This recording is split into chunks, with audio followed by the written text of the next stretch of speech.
Hey YouTube, the name's Mr. Man here, and I got a video for you guys, even though nobody watches my videos. Anyways, well, this is a bike check.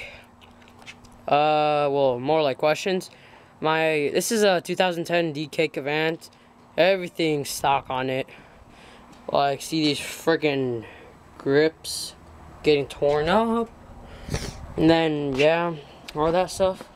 And well, my parents told me that I could get some bike parts because I've had this thing for fucking forever.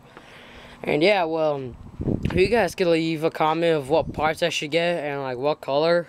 For example, I could use some new grips, and then new seat, and then new pedals, and then new chain, maybe new sprocket, and maybe a brake cable or a stem. So yeah, leave a comment, subscribe, and yeah, thank you.